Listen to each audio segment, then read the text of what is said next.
Ate, pabili po. Yes, be, ano yan? Te, meron ka bang Nescafe stick? Meron. Tag 5 Magkano po piso, isa? isa. Pabili po ng isang piraso. Isa lang? Oo, te, isa lang. Meron ka rin bang tindang asukal?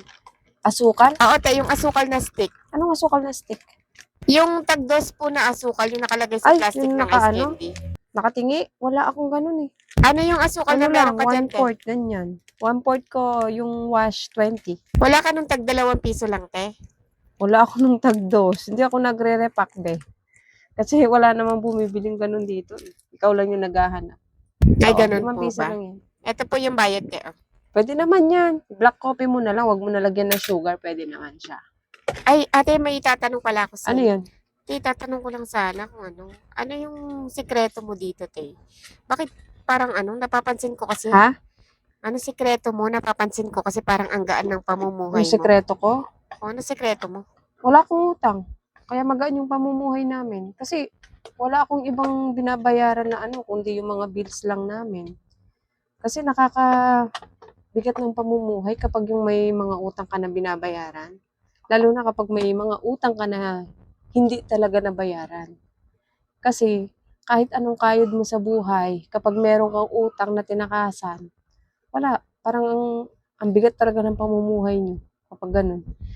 Kaya ikaw, kung may utang ka na hindi nabayaran, subukan mong hulug-hulugan para naman kahit papaano mabayaran mo yung utang nyo. Kahit matagal na yan. Maghulog ka kahit maliit lang. Ang importante, makabayad ka sa mga utang mo, ganyan. Ganun ba yun, te? At least wala kang tinatakbuhan na utang. Iba pa rin kasi kapag wala kang utang na iniisip araw-araw. Katulad ko, Sa bagay, te, tama ka may mga naman. binabayaran man ako dito, hindi siya utang na masasabi. Kasi mga bills namin, ganyan, kuryente, tubig, yan. Ganun lang yung mga binabayaran ko. Mga monthly dues lang talaga. Pero yung utang sa tao na tumutubo, ay wala akong ganun. Kasi takot ako mangutang. Ay, talaga, te. Ba't naman natatakot ka mangutang, te? Ayoko Ayoko mangutang. Bakit naman, te? Ba't tayo mo Kapag nangungutang?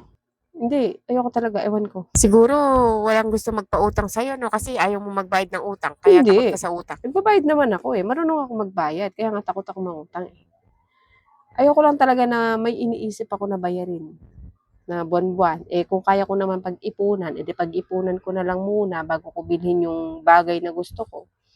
Kaysa naman sa uutangin ko siya, tapos huhulog-hulugan ko, may tubo. Sayang yung tubo. Nanghihinayang kasi ako kapag may tubo yung mga Sa bagay, te. Kasi pag may tubo, sayang din yun, no? Ikaw, try mo lang. Kung may utang ka na hindi nabayaran, subukan mong hulog-hulugan kahit maliliit na halaga lang. Ang importante makabayad ka. Tignan mo man, gagaan yung pamumuhay.